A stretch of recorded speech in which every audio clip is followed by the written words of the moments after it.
You know what? The base Pixel 9 has definitely been upgraded a lot this year. It's an exciting phone, no doubt, but the real question is the Pixel 9 better than the iPhone 15? I know that the iPhone 16 is just around the corner, but in the interim, if anybody has any confusion between these two phones, let's try to find out which one is better. Let the battle begin. Hi, I'm Arshad. You're watching Trakin English, your destination for detailed, incisive gadget reviews.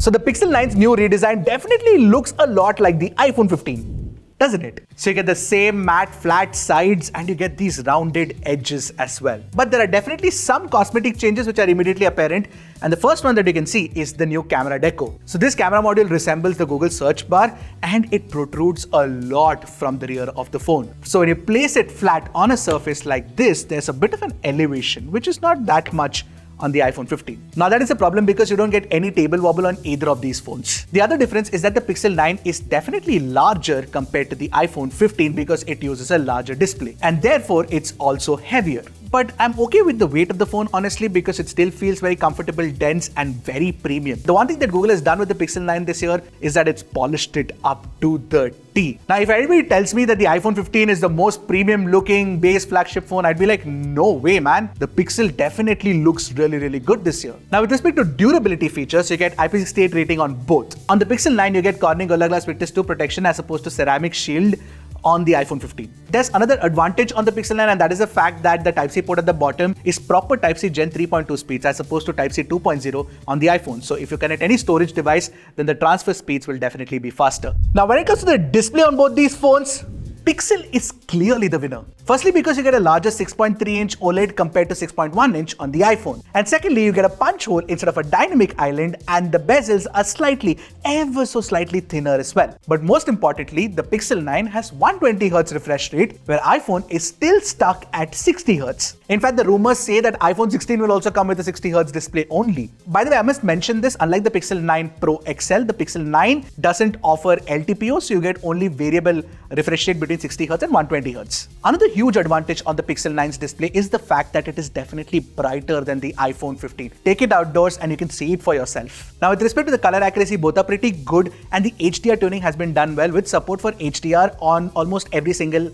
app out there. But even when you're playing HDR content, Pixel's display is brighter than the iPhone. Now there are a couple of advantages on the Pixel which are related to the display itself. You get an ultrasonic in-display fingerprint scanner, so it unlocks really fast, and the haptic feedback motor is definitely tighter and better on the Pixel 9 compared to the iPhone 15. But I must mention this one thing about both these phones which is a problem. It is the fact that both of these have terribly low PWM frequency. So on the Pixel 9, it's 240Hz, on the iPhone 15, it's 480Hz. And for people who are sensitive to low light flicker, they will definitely have intense eye strain and headaches when using these phones in low light. I'm very surprised that large corporations like Google and Apple haven't taken this seriously yet. They should. Now with respect to audio quality, Pixel again gets an advantage primarily because you get support for Bluetooth high-res codecs like LDAC. Of course LHDC is not supported, but LDAC is there, which is not possible on the iPhone 15. And I also tested the speakers side by side. I noticed that the Pixel did get louder. Now richness wise, both are almost equally similar. In fact, the mids sound slightly better on the iPhone 15, but take a listen to it for yourself and let me know what you guys think.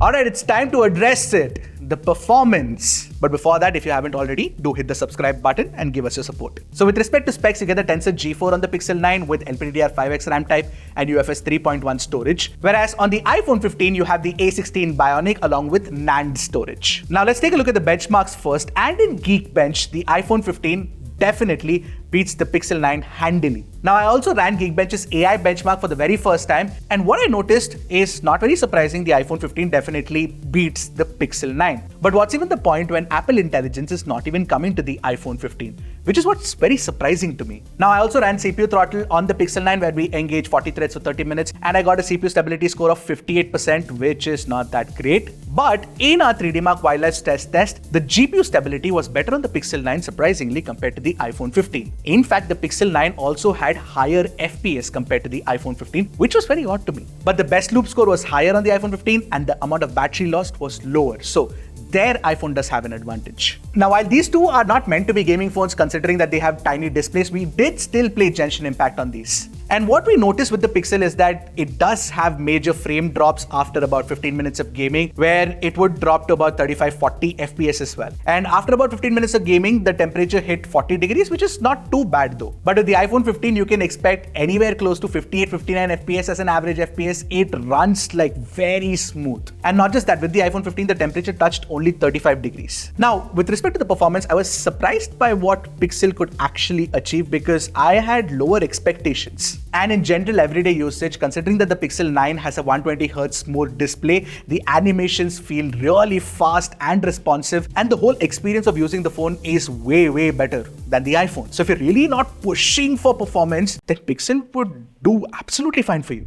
The Pixel 9, for its small size, has a large battery inside. You get a 4700 mAh battery inside the phone, and that is possibly the reason why it's also heavier. It's a good move because I'm getting anywhere between 5 hours and 30 minutes of screen on time and 6 hours of screen on time, which is on par with what the iPhone achieves as well, 6 to 6.5 hours. But here's the fun fact, on the Pixel 9, I was running it at adaptive 120Hz refresh rate. So if you drop down the refresh rate to 60Hz like it is on the iPhone, you might possibly get better battery life. The Pixel also charges at 27 watts. It takes about 90 minutes to completely charge the phone, which is about the same time that the iPhone 15 also takes to charge its 3300, 3400, I don't know, 3500 mAh battery. And both also offer 15-watt wireless charging speeds for whoever uses wireless chargers. Alright, now it's time for the cameras. The setups are largely similar, so take a look at the spec differences for yourself on the screen. I'll jump directly to the pictures. When you compare the camera samples, the iPhone 15 captures more details, sharper textures, especially when you take a look at the 100% crop. And there's a plain and simple reason for it. That is because iPhone has 24MP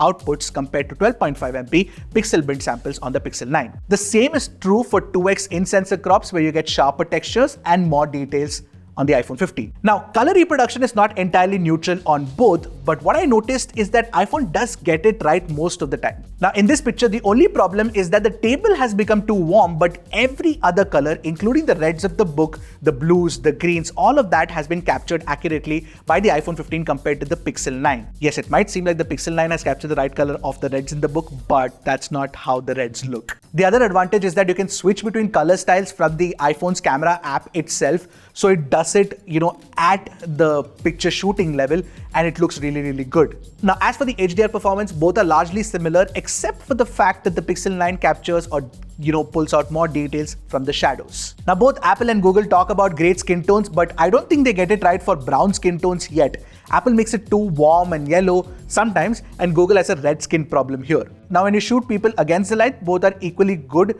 with the same skin tone problems though. Now, Pixel continues to lose out on portraits to the iPhone. Just take a look at the 2x portrait shots here. You can see clearly for yourself that iPhone has better edge detection, and it also has better depth mapping.